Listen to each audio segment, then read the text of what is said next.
Pandemic. By A.S. Geek 2012. Chapter 52. Judgment. Sunset looked on with astonishment at her surroundings, as this is nothing like she expected.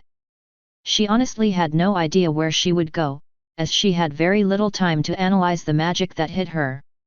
Harmony magic is something she ever only encountered in ancient texts and her own theories.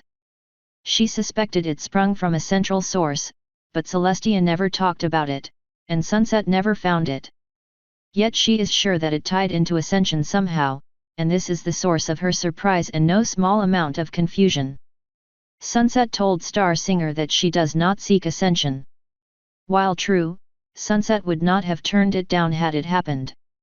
She thought that avenue closed to her the moment she left Equestria behind.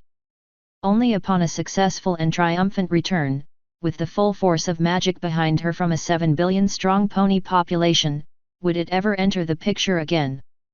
After all, in her view, Celestia's power would not be enough to counter all the future threats Equestria faced, and a new Alicorn princess would be needed. As she slowly trotted forward in this strange realm, she can feel immense power on the edge of her magical senses.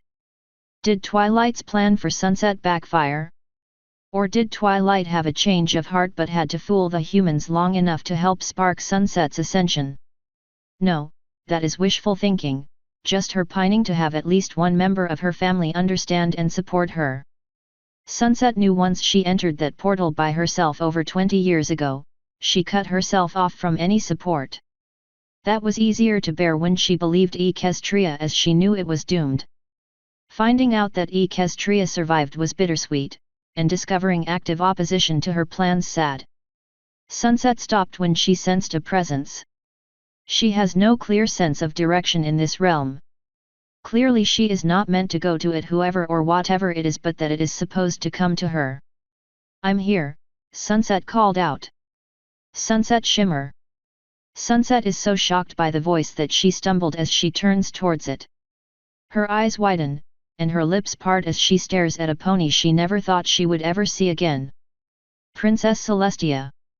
Celestia strides forward and comes to a stop a few pony lengths away. Sunset took only another step forward before she realizes that the gulf between them might as well have been light years.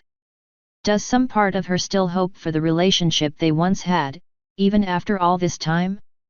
Sunset said to Star Singer she wouldn't even have to thank me.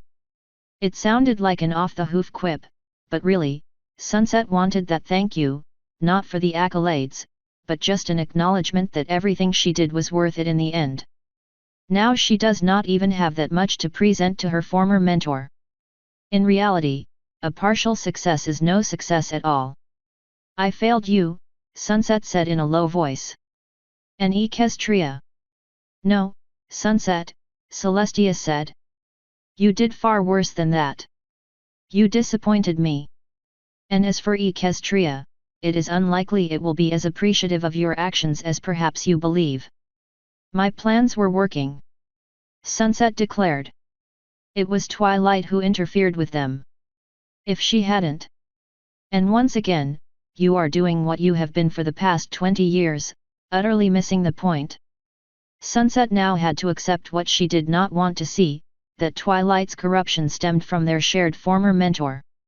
Her hopes that Celestia had come to see reason were dashed. "If you're about to go on and on about the morality of what I'm doing to humanity, you can save your breath. I've heard it more than I care to from two ponies I thought were my friends. I have no intention of taking that path," Celestia said. "As it is apparent that it is wasted on you. You have reduced everything to cold mathematical odds and hard equations.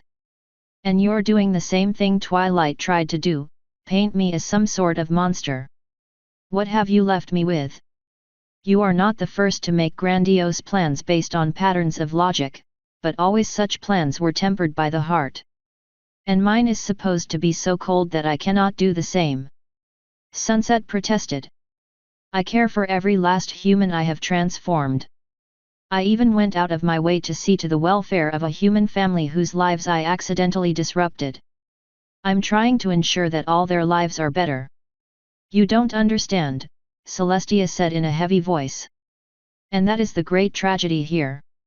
No, Sunset, I do not mean the heart to understand the morality of what actions you take. I mean the heart to leave open the possibility that your whole original premise may be wrong. Sunset hesitated. What? Of every decision I make, the greater its impact, the more I must consider the possibility I am wrong. To fail to do so means committing myself to an action that, even if successful, was ultimately completely unnecessary and disruptive. And this, Sunset Shimmer, is why I am disappointed in you. Sunset's mind raced. She remembered the day she finally finished her great effort in determining the magical reserve of pony kind, when she wrote down her final equations and contemplated the legacy she intended to bequeath to Twilight. Because when you choose to take an action that will affect an entire species, Celestia continued, you must be absolutely and unequivocally correct. Not a single premise upon which you base that decision can be wrong. But I'm not wrong. Sunset cried. I verified all my theories time and time again. What more would you have wanted of me? Celestia closed her eyes as if in silent contemplation, and Sunset realizes that she is falling back into old habits that she thought herself free of. She actually wants Celestia's approval. She wants to be told that she did a good job. This is the mare that tried to erase all existence of her, and yet she still wants that acknowledgement. Yet when Celestia's eyes open, and they blaze with an almost blinding white brilliance, all Sunset can do is stumble back in shock. Celestia's mane and tail suddenly burst into flame. She spreads her wings, and the trailing ends of her feathers glow like smoldering coals. She took a step forward, and smoke rises from her hooves as they leave char marks in their wake even upon this ethereal realm. We are here to instruct thee as to exactly how wrong thou art. Celestia's voice booms with such volume that Sunset's ears ring. Sunset quivers, and she tries to penetrate the illusion, for that is what it must be. The sheer amount of power she senses could not possibly be concentrated in a single pony, for no pony could ever stand such power without shattering from the inside out, even an alicorn of Celestia's abilities. Or what she thought were her former mentor's abilities. We sense thy probings, and we assure thee what thou sees is real. Sunset swallowed hard, her eyes glistening as all she can do is stare when her feeble attempts to deny what she is seeing crumble to dust. This is the power she had sensed from the distance when she first arrived. She had assumed it originated from this realm, but even then she could sense an intelligence behind it that she did not want to acknowledge. We can break the day. We can shatter the night. But more importantly, we can destroy thy sense of infallibility. Here is everything Sunset ever wanted. Here is the salvation of pony kind from all threats. Here is what would have assured her that Equestria would be safe for all time to come. It was right there, all along, and she did not see it. This has to be some sort of a trick. Sunset bellowed. Celestia lifted a forehoof and slams it back down. A clap of thunder reverberates from the strike. A wave of power expands from the impact which flows over Sunset like a blast of scorching hot air. We do not play petty games. Thou art an even bigger fool if thou deniest what thy senses tell thee. Then why didn't you tell me you could do this? Sunset screamed as she wiped tears away with the back of a forehoof. Why did you never tell me you could command such power? Why didn't you ever use it? Celestia's expression softened, and she lowered the volume of her voice as she said, just because something can be done does not necessarily mean it should be done, my dear Sunset. Sunset's voice became venomous as she said through clenched teeth, I spent 20 years of my life at this. I tore myself from friends and family. I left them all hating me. And then you made them forget me. I gave up my life for this. Celestia sighed and closed her eyes. She reverted back to her original form, and when her eyes opened, they looked upon Sunset with a mixture of worry and sympathy. Is that all you can think of, Sunset? Of your own life and fortune? Nothing to be said of the other lives you disrupted. Why, you could have told me what you could do, Sunset said in a quavering voice. Yes, I could have, said Celestia. I could use the excuse that I simply didn't understand exactly what you were doing, but, really, it is beside the point. The point is, you chose an action with such far-reaching consequences based on your own research you did not let any pony validate, under the assumption that you could do no wrong. Sunset's throat tightened, and she was unable to respond right away. She wanted to claim that no pony else was at the level of her ability or knowledge to even begin to understand her equations, yet that is not at all true. The one being who could have understood them, who could have set her mind at ease with a simple, singular demonstration, stood before her in judgment. She wiped her eyes again as she thinks back to her last conversation with Laura. Perhaps no pony will ever believe her, but it hurt to know she disrupted Laura and her family due to Sunset's own failing. Laura's last words to her had stung more than she let on, and at the revelation that none of the disruption was ever needed in the first place, it became a much deeper wound.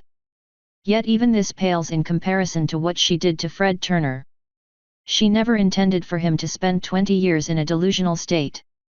That she found him useful in the end had indeed been a calculated move, but always with the idea that realizing the goal would be worth it. But there is one thing that simply does not fit. You didn't answer my other question, Sunset said in a low voice. If you had this power all along, why didn't you use it on past threats? Why did you rely on magic relics? And don't fall back on that can or should nonsense. I want the real reason. Celestia paused as if collecting her thoughts. The demonstration I just gave is of immense power, yes, but barely controlled. It can do more harm than good. It can defeat the most powerful foe at the price of turning a large area of Equestria into a wasteland. Then how can you stand there and claim all my work was for nothing? Celestia closed her eyes, and Sunset took another step back, as if fearing that the next demonstration of power would be directed at her in summary judgment. Yet her former mentor's face remained calm and somewhat sad. Had this been just a day ago, I would not have an answer for you. Yet there was one nagging detail that I could not resolve. She opened her eyes and casts a troubling gaze at Sunset. Why would you ever be considered for ascension? Sunset's pupil shrunk. What? Exactly what I have said, Sunset. I can sense when ponies are close. I sensed that in you before you left, before you started on your transformation research. Sunset's heart pounded. Fear turned to rage. And it is all she can do not to leap at Celestia despite knowing it would likely be the last thing she ever did. And you took all that away from me when you... No, Celestia said firmly. You threw it all away. You're not making any sense. Celestia frowned and stepped forward until she loomed over Sunset. Then let me clear it up for you, my little pony. I took another look at your equations, especially those for Twilight in estimating her potential power as an alicorn. It was then I finally realized a possible application for your research, and a reason you were considered for ascension. You could have solved the problem of the second threshold. Sunset blinked. The what? I did not always command this power. I developed it sometime after becoming an alicorn. My research clearly showed that you built up your power over time, Sunset said with growing impatience. It simply never predicted such a spike in. Sunset, until I am finished or ask you a direct question, kindly shut up. Sunset stumbled back another half step, her utter shock at such a simple rebuke enough to silence her for the moment. Celestia began to pace about her former student. You may think yourself brilliant, but what you really are is short-sighted. You chose a course of action so early on that you blinded yourself to other possibilities. I noted something very interesting in your research. Not once did you ever extensively explore the issue of my immortality. Equestrian history is rife with mages attempting to find the secret of eternal life, and no pony ever succeeded. Did you ever wonder why that was? Sunset swallowed. I noticed you haven't told me where your power. Answer the question. Celestia roared. Sunset's ears flatten hard against her head, and she struggles not to cringe. I didn't think it was important. I thought it was something that I would work out later. wasn't important.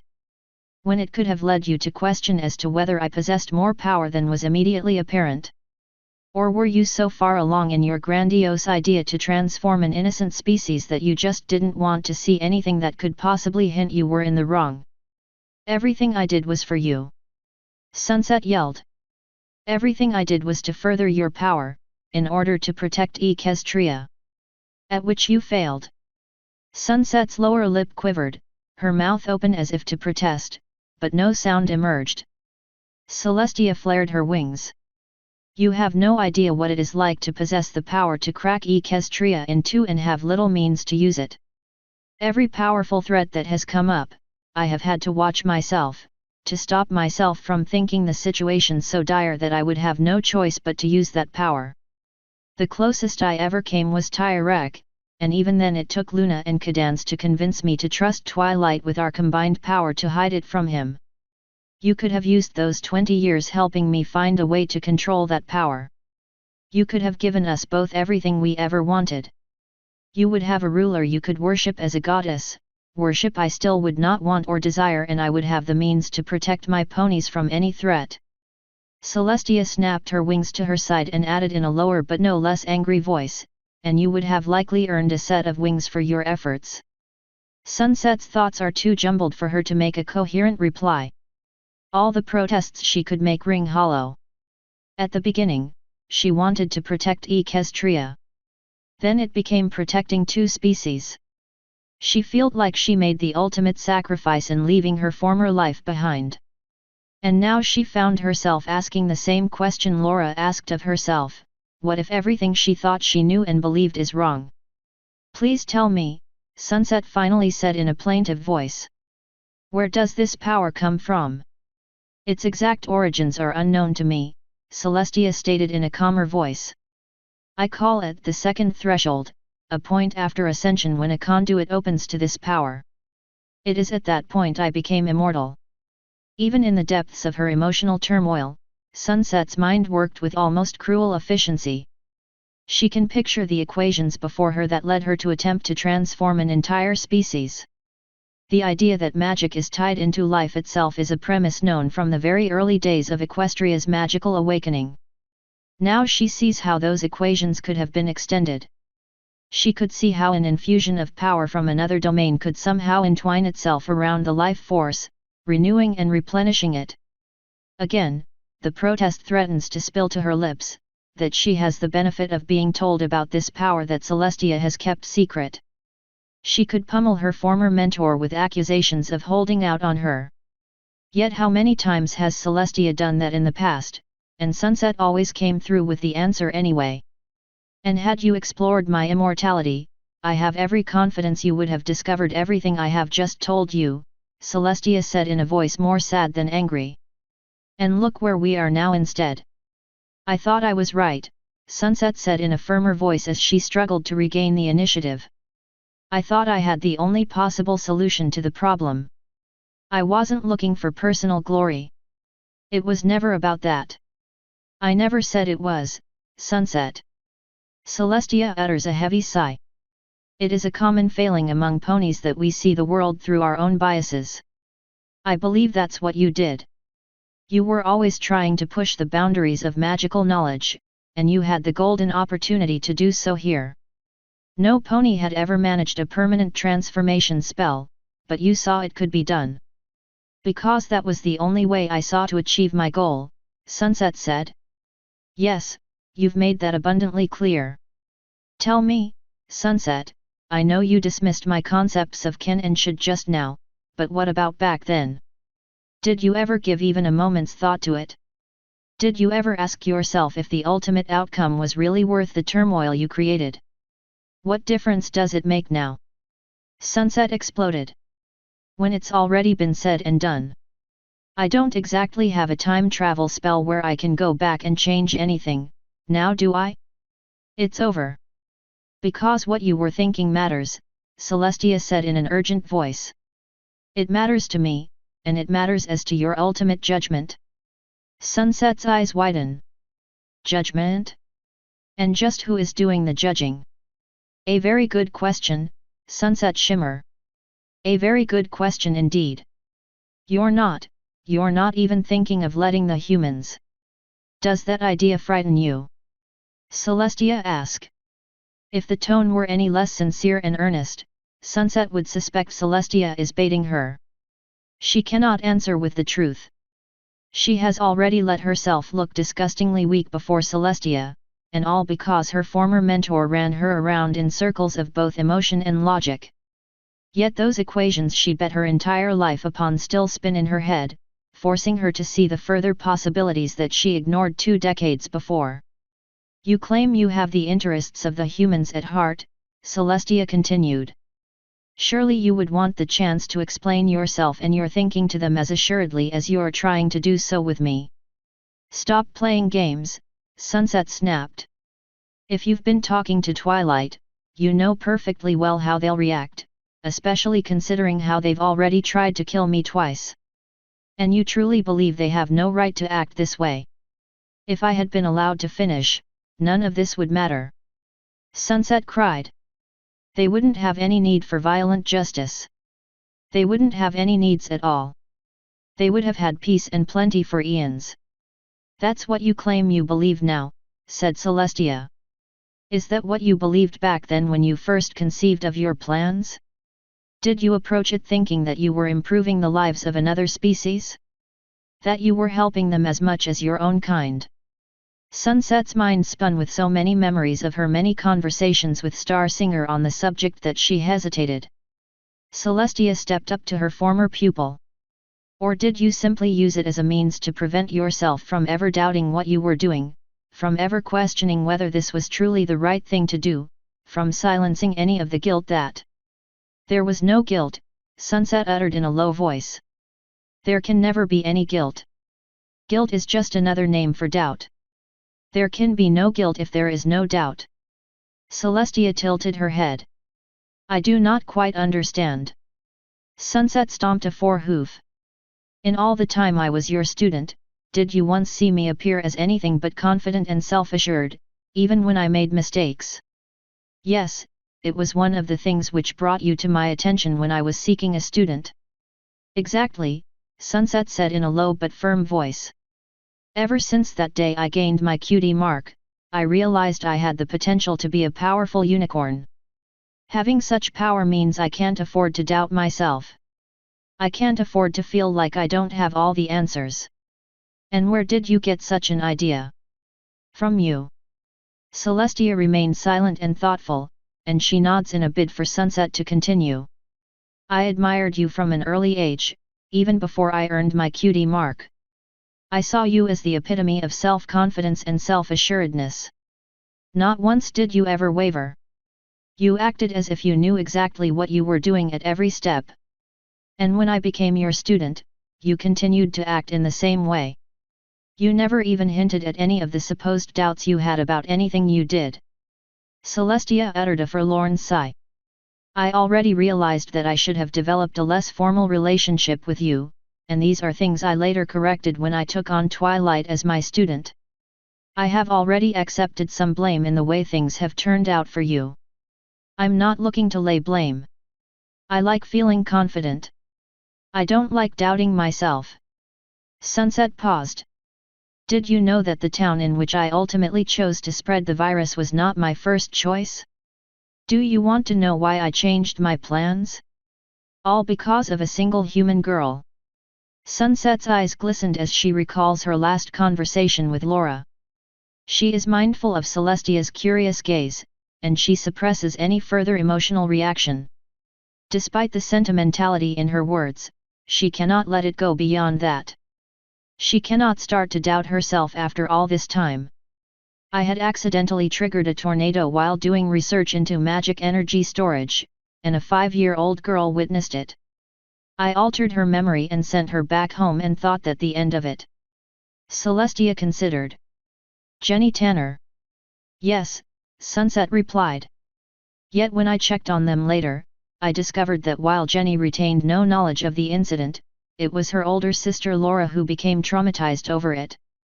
She went from a girl who could have become a confident young woman to someone riddled with self-doubt. And you felt no guilt over this? Celestia asked. I felt regret, not guilt. But more importantly, I saw myself. I do not understand. Have you ever been told the truth about the time I gained my cutie mark? Twilight witnessed a memory of your mother with the help of Luna, Celestia explained. It was when you first created magical plasma. You seemed very confident of your work. Well, I wasn't, said Sunset in a softer voice. My mother obviously idealized the memory. I stumbled over myself, over my words, over everything. It was a sheer miracle that I achieved the result that I did. But once I did, and I saw the potential I had, I realized I had no business doubting myself. That's what I saw in Laura. I sensed that her transformation would make her very powerful and very capable, but only if she stopped doubting herself. So you stayed in Lazy Pines? Yes, specifically so I could help guide her when she transformed. Sunset frowned. So don't you dare even imply that I don't care about this species.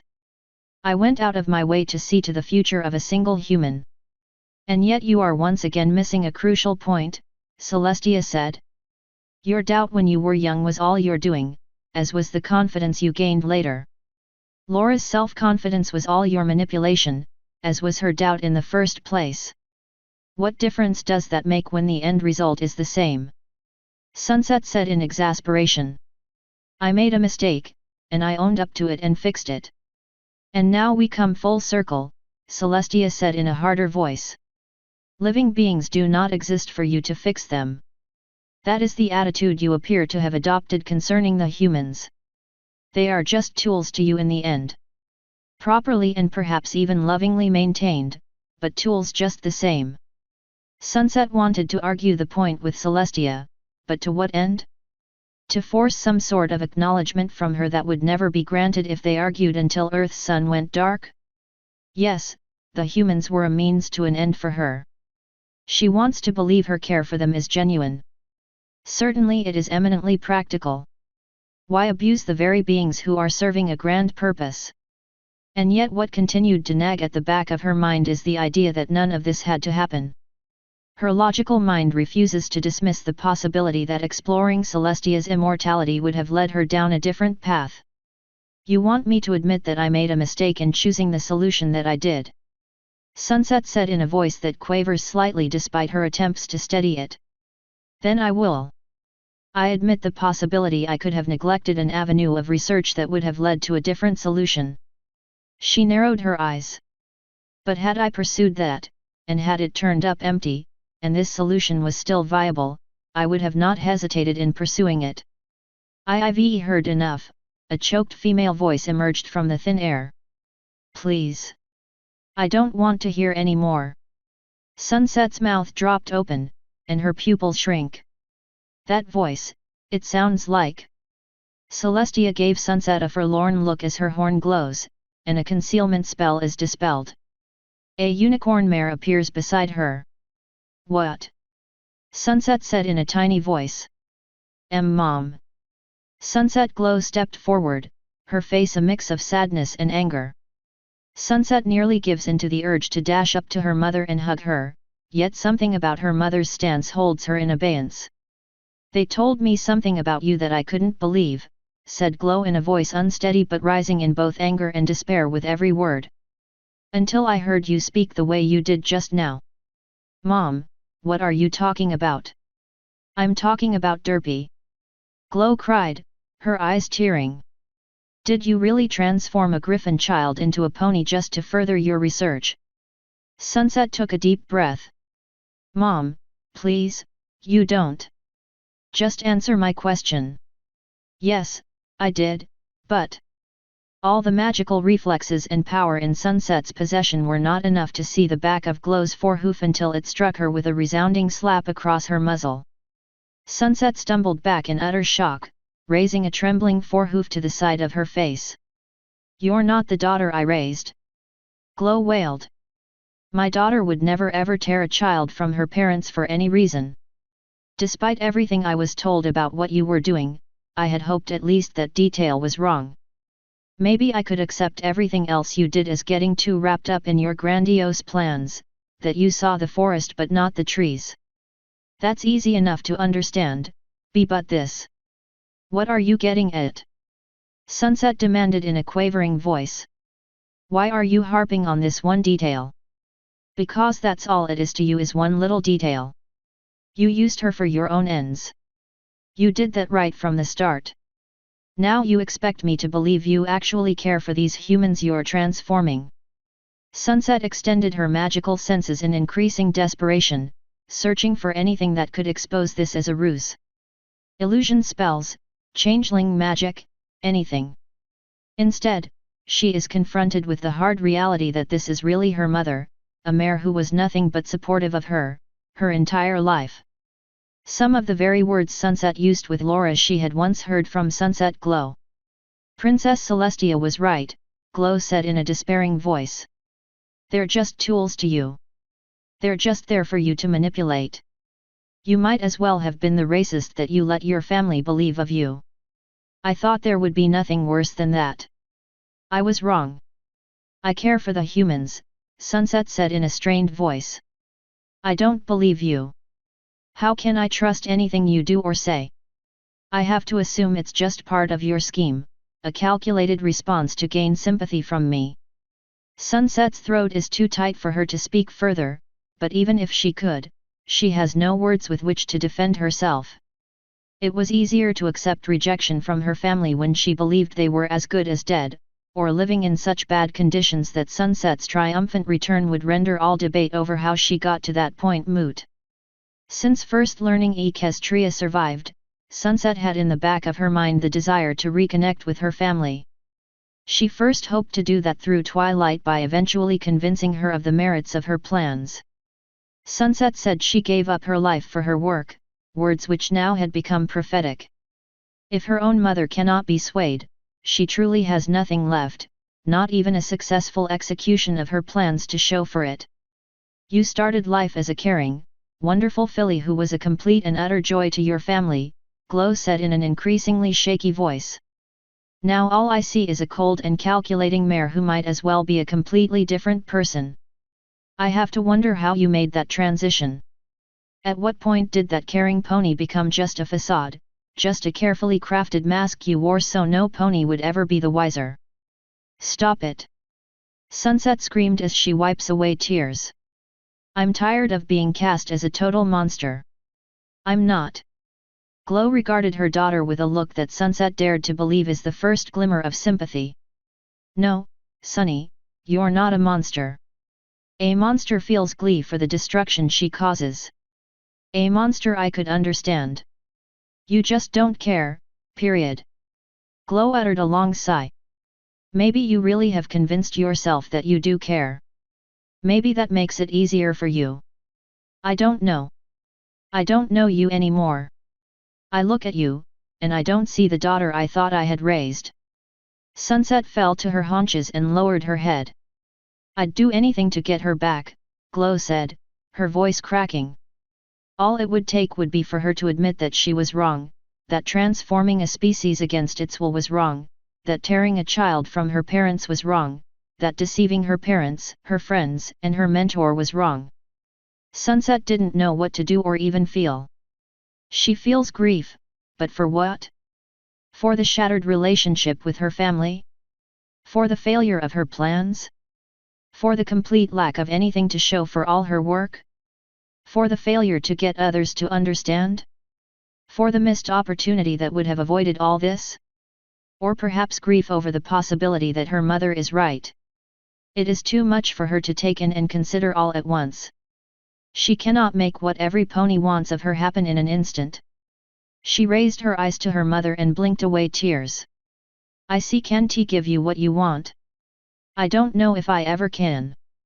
Celestia stepped forward. Sunset, this is not the time to underestimate yourself.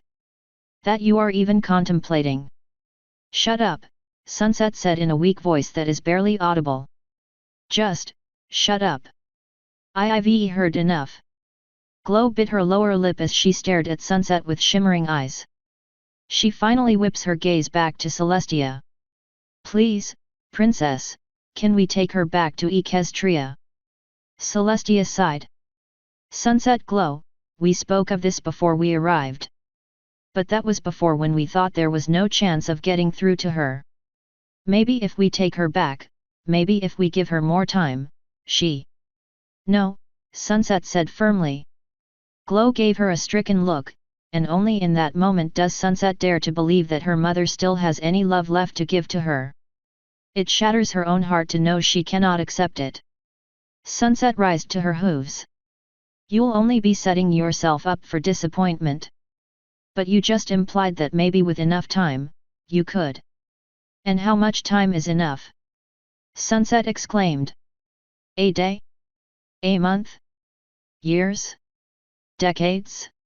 Maybe this is just playing to the perception that I see everything in numbers and equations, and maybe that perception is right, but I can calculate the most likely outcome.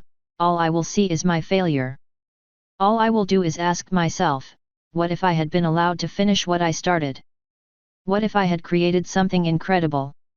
She gave Celestia a morose look. And I will alternate between that and wondering what I could have achieved had I chosen to pursue the alternate solution. Tears start trickling from Glow's eyes again. Sunset turned to her mother. And you may be waiting all that time to hear words from me that may never come. I guess you're right. I'm not the daughter you once knew. I did become cold and calculating. I realize now that I thought I had to. If I was to save Equestria, I had to make absolutely sure I did not waver in my beliefs or actions. Her voice softened. Everything else is a distraction. I don't want to be right. Glow screamed. It's better that you have the pain of being right about me than the extended pain of waiting for a redemption that may never come. Sunset turned to Celestia. Send me back to Earth, please. And no. Glow whimpered. Sunset shimmer, Celestia said in a sad voice. You should be aware of a decision that has been made concerning. Twilight is going to let the Earth authorities prosecute me, Sunset said tonelessly. Yes. But I fully intend to be at your trial, and while I cannot and will not condone your actions, I will speak of what has transpired here. Perhaps in the time leading up to that point, you will find it in yourself to come to the understanding for which your mother has expressed her hopes. Sunset's eyes glisten as she looks at both her mother and her former mentor. She once thought she would never see them again. Now she knows for sure. So this is indeed a judgment of a sort, even though she feels no pony else is fit to judge her. She simply nodded an acknowledgement to Celestia before saying to Glow, Goodbye, Mom. I'm sorry I wasn't the daughter you wanted. Glow can only make a choking noise while her tears flowed. Sunset thinks she sees a tear form in one of Celestia's eyes before Sunset is once more cocooned in rainbow light. Asterisk. Twilight glanced nervously at the assembled armed forces that had moved in soon after she and her friends had used their rainbow power on Sunset. She can sense their growing impatience as full night approached. It had taken a great deal of effort on her part to convince them to let her friends do this in the first place, culminating in a demand to speak directly to the president before it was authorized. Some saw it as an attempt to remove Sunset from the reach of their justice. A searchlight gleamed off yellow and pink as Fluttershy flew in and landed nearby. Laura is safely back at the settlement now, Twilight. She smiled. The humans were very helpful in keeping their bright lights on us the whole time so we could find our way. Twilight decided not to correct her friend's naivete. More likely, they used the lights to keep track of them as if they were enemy fighters. The clearing itself was awash with light from the army vehicles, almost as bright as day. Nothing was getting in or out without the humans knowing about it. Applejack stepped up to Twilight. Is it just me, or are these here humans more antsy than a couple of fleas on a hot roof? Antsy does not even begin to describe it, said Rarity in a subdued voice. Rainbow Dash looked around. Geez, is everything around us a freaking weapon? Most likely, yes, said Twilight. Or they contain weapons or have systems for summoning more weapons. Wow! Overkill much. Fluttershy's ears flattened slightly. They do know we're not the enemy, right? Sure they do. Pinkie Pie piped. I think. Well, there was that bit about Twilight warning me not to bring my party cannons. I'm not worried about what they'll do to us, said Twilight. She looked over to the charred mark on the ground where Sunset had vanished. I'm more worried about what they'll do to Sunset when she gets back, because that's where most of their weapons are pointed. I thought we had worked this out with them, Starlight said. They give her an ultimatum, and I unmark her for good this time now that I figured out how to modify the enchantment on the jar to counter the buffeting effects. And if she doesn't accept that ultimatum, then we go all rainbow power on her ass again, said Rainbow Dash. We can't, Twilight said. Celestia took a great deal of time and effort to link us to the Tree of Harmony across the portal, and it was a temporary link only. We weren't even 100% sure it would work. Only the knowledge gained from Sunset's energy conduit spell helped us make it possible at all. Remember, I never intended to try to use it in the first place. The original plan had been to try and contact Sunset while she was sedated. Her escape changed everything. Surely there's something we can do, said Rarity. I think it's going to be mostly up to the humans now, and that's what I'm afraid of. How's that now? Rainbow asked. I thought you said you had the humans' trust. I do, said Twilight. After a pause, her eyes turned troubled. At least I did. Thanks to Sunset escaping, they're extremely suspicious and wary right now. When I first presented our plans concerning Sunset, I got pummeled with all sorts of questions about our rainbow power. Why didn't you tell us you had this power? Why didn't you use it before? Why don't you use it to neutralize her now? If worst comes to worst, can you kill her with it? Fluttershy gasped and paled. Kill her? They're seeing Sunset as a being who is destroying their world. They wanted to keep her alive to face justice, but they're not willing to take a chance she'll completely destroy them as a species. She's already triggered an acceleration of the ongoing transformations. I'm having a very hard time explaining to them what magic can and can't do. Heads up! Applejack cried as a low whine rose from the center of the clearing. Something's happenin'. Twilight turned and saw rainbow light beginning to swirl over the char mark as the whine grew louder. The soldiers saw it as well, and orders were shouted and weapons brought to bear. The rainbow light swirled faster, collapsed in on itself, and lit the clearing with a nearly blinding flash, leaving behind sunset shimmer. At once, an amplified voice blared. Attention Sunset Shimmer! You will remain where you are. You will submit yourself for unmarking. You will submit to being sedated. If you move from that spot, or attempt to use magic, or resist in any way, we will open fire. Dang, they're serious, Applejack said in a low voice. Sunset did not respond. She simply stood there, staring straight ahead, her gaze directed just slightly off to the side. What is she doing? Starlight whispered. Calculating her options, most likely, Star Singer murmured. Options? What options? She doesn't have any. You don't know her like I do. If she thinks she has a way to do things on her own terms, she won't hesitate to try it. No, this has to end now, Twilight declared. She cantered forward. Sunset, you have to agree to their demands. You don't have a choice now. Sunset turned her head towards her niece. Twilight's breath caught when she saw Sunset's eyes. Had she been crying? Sunset's lips slowly curled into a slightly trembling smile. Nonsense, Twily. There are always choices. Allow me to make mine. What in tarnation is she going on about? Applejack muttered. I don't know, Twilight said in a quavering voice. Surely even she realizes. She's moving. Starlight cried. Right at the humans with the big guns. Rainbow cried. Is she out of her mind? Twilight had to move closer to believe what her eyes were telling her. Sunset, stop. You're supposed to stand. She was drowned out by the amplified voice. Sunset Shimmer, this is your final warning.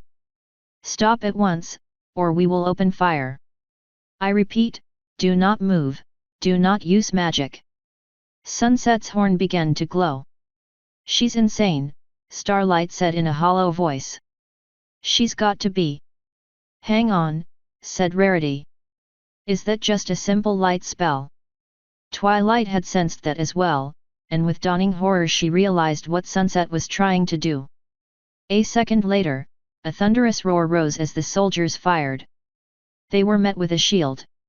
It was not of Sunset's doing.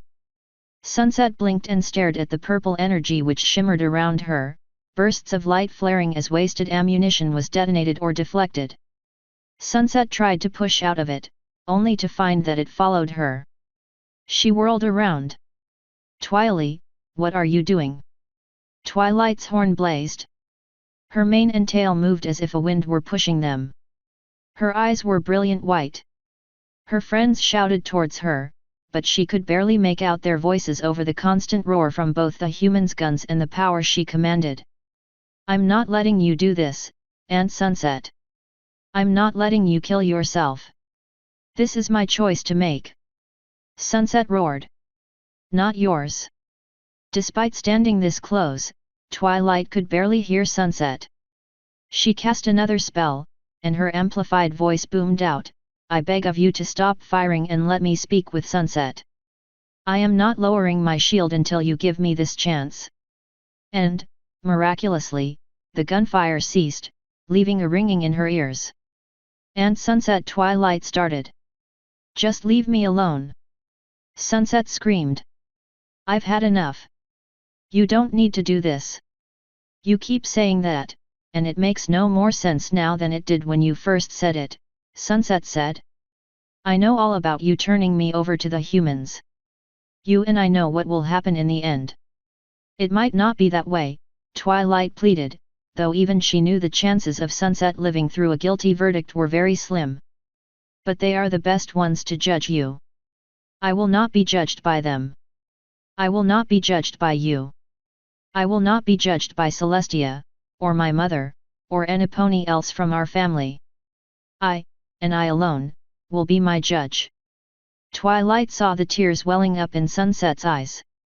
If you've come to realize what you've done is wrong, it doesn't mean you have to end your life. And as I thought, you leapt to the wrong conclusion, said Sunset as she wiped an eye. The problem is, Twily, I don't know if I was wrong. I am a complete failure. No pony is a failure, no matter what they've done. Sunset continued as if Twilight had not spoken. I failed at my plans. I failed to find a way to protect Equestria into the future. I failed Celestia. I failed my mother. I failed you. Most of all, I failed myself. I have no clue who or what I am supposed to be now. I have all these people telling me what I should feel about what I've done, and no way to make it the way I want to feel about it. These things take time, Twilight said, but she realized the irony of her own words. Time I don't have, Sunset said in a lower voice. Either way, I'm going to die. I'll die being the same pony I am now. Why delay the inevitable? All ponies can change. Twilight thrust a hoof towards her friends. Look at them. Every last one of them has changed themselves for the better. Look at Starlight. She started out as an enemy, and now she's not only my dear friend, she's my student. If she can do it, you can as well. Sunset cast her gaze at Twilight's friends, and she let out a slow sigh.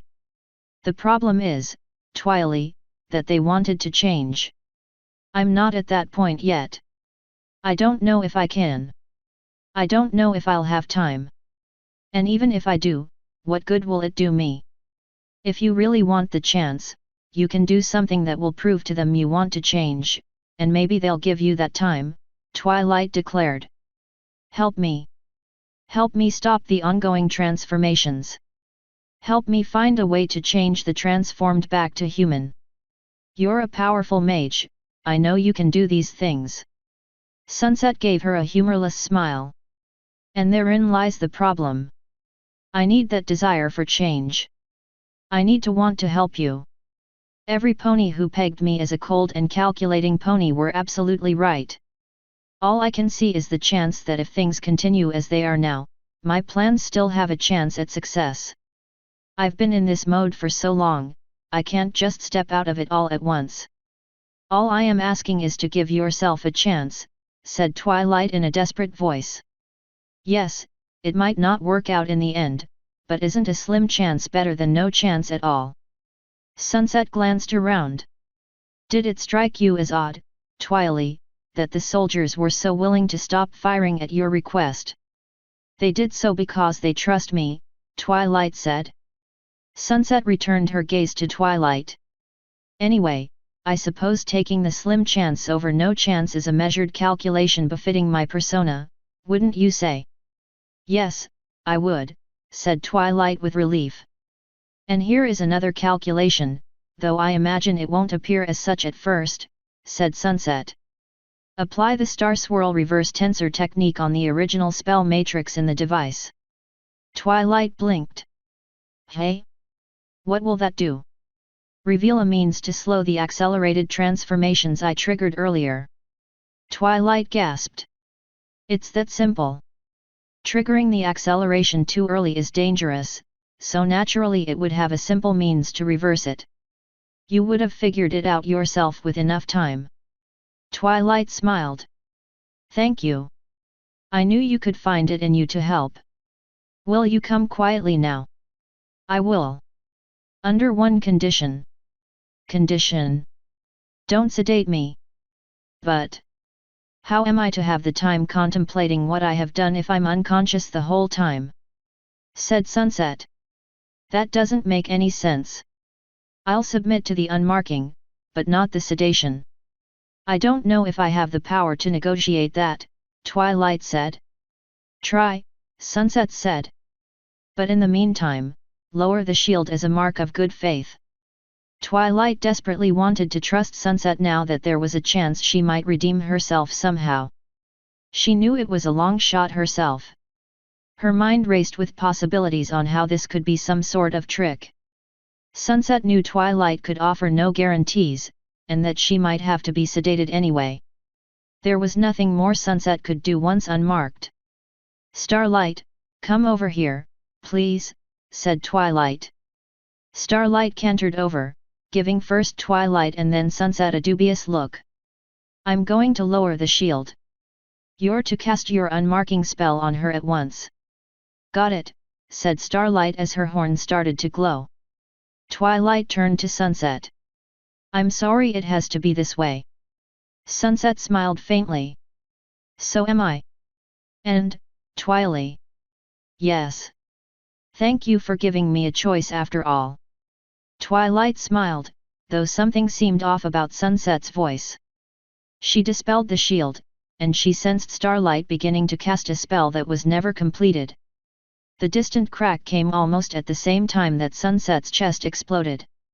Twilight flinched, her coat splattered with crimson, the coppery stench of Sunset's blood filling her nostrils as Sunset fell. No! Twilight screamed as she dove for the ground next to her aunt. Sunset heaved a liquid breath as blood bubbled from her lips, joining that pooling on the grass from the open wound in her chest. This is for the best, Twilight, Sunset wheezed. I knew they wouldn't nug. Her body stilled. Her eyes stared lifelessly forward. Twilight's mouth dropped open, her eyes wide and glistening. Behind her came a gurgling noise followed by the sound of a pony vomiting in the grass. Her own gorge would not rise. She felt nothing but utter shock, like this had to be a nightmare, and she simply awaited the arrival of Princess Luna to dispel it. Footsteps approached. I'm sorry, Twilight. Twilight's head snapped up, and her gaze fell on Anthony Heller. This wasn't something Anthony began. Twilight leapt to her hooves and snapped out her wings. Why did you do this? She was coming along peacefully. Twilight, we heard everything Sunset said, Anthony said in a strained voice. She was in no position to negotiate, and she refused sedation. You didn't have to kill her. Twilight roared. This decision was not mine to make. Anthony said. We were both told that it was too risky to give her any sort of leeway. She was willing to meet you partway. She even gave me some help. She was willing to compromise. That's how it works on my world. Anthony sighed and rubbed the back of his neck. And sometimes it does on our world as well, but we couldn't take even the smallest chance she would be free to disrupt recovery efforts. Again, I did not make this decision, Twilight, it was made for me, and it was done out of defense of humanity. Twilight wanted to rage at him. She wanted to rage at the humans who were so scared that they felt they had to pass summary judgment, that they didn't stop to think that just maybe Sunset could be made to see her mistakes. But then she remembered the most recent numbers Sandra gave her of people who could become full ponies, knowing full well that thanks to Sunset, could had become wolf for at least some of them despite the tiny scrap of knowledge Sunset had tossed her way. Maybe even that was a lie. She went over Sunset's own actions in her last words. Sunset knew they wouldn't negotiate the point about sedation. Of course she knew. She's been on this planet for over 20 years. She knew the humans better than any pony. It made sense. This was all Sunset's doing, her own decisions, right to the very end. Judgment had indeed been passed, and it had been done by Sunset herself. Just as she never willingly gave up control of events, she refused to give up control of her ultimate destiny. It relieved Twilight of the burden of having to follow through on her decision. It took a dangerous variable out of the equation and would let her focus completely on recovery. Yet when she looked down at Sunset, all she could see was a once beloved family member who now lay dead. Twilight fell to her haunches and wailed her grief to the heavens. Her friends rushed over to her, but Starlight got there first, and she drew Twilight into a tight embrace. I'm sorry, Twilight, Starlight said in a shaky voice, her body trembling almost as much. I'm so sorry. It didn't have to happen this way, Twilight cried as tears streamed down her face. Why couldn't I make her see reason? I don't believe this. Rainbow Dash yelled. They just killed her. We never did that to an enemy before. Never. Twilight destroyed Sombra, Rarity said in a soft voice. Yeah, but, you can't, that's different. In a way, it's not, Rarity declared. Sunset and Sombra brought on their own demise. Sombra gave Twilight no choice, and Sunset. She let out a windy sigh. Made her own decision. I shouldn't have let this happen, Twilight whimpered. I should have seen what she was trying to do. I reckon nothing woulda changed that pony's mind, said Applejack. It's not your fault, Chui. No, it's not, said Star Singer in a quavering voice. She wiped away tears with the back of her hoof. You couldn't protect her from herself forever, and the humans can't control her without putting her under, which she refused to submit to. Twilight lifted her head. But if I had devoted time to figuring out a way to contain her, then you wouldn't have had time to work on distributing the counterspell, said Starlight. You can only do so much. If I brought Celestia here, she'd have the power to. And bring another all-powerful pony into their midst? Yeah, that would have gone over well, considering how much trouble you had getting them to agree to using rainbow power. Not to mention she'd probably get shot at as well, Rainbow muttered. Rainbow, now is not the time, Rarity snapped. Twilight realized two of her friends had not chimed in, and when she looked past the others, she saw Pinkie Pie standing beside a rather pale Fluttershy, a puddle of pony sick in the grass nearby.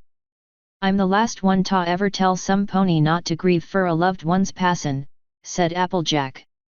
But tomorrow mornin' ya gotta be ready to cast that counterspell. The humans are countin' on ya. Twilight took a deep breath and wiped her face with the back of her forehoof. She looked towards the soldiers who still ringed the clearing. She wanted to resent them for what they had done, but she had trouble summoning up the rage. They were protecting the existence of their species. How could she fault them for that? Her lingering guilt over the death of Sombra seemed almost trivial by comparison. She turned to face the others. You're right, Applejack. And there's even more at stake now. Casting the counterspell is only the tip of the iceberg. We'll be here for you, Rarity said. Twilight saw Pinkie and Fluttershy approaching. Are you all right, Fluttershy? I think so, Fluttershy said in an even more whispery voice than usual. I'm so sorry, I just couldn't.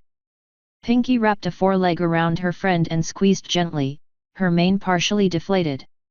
She nevertheless gave Fluttershy a small smile. It's okay. Things will get better. Yes, they will, Twilight said.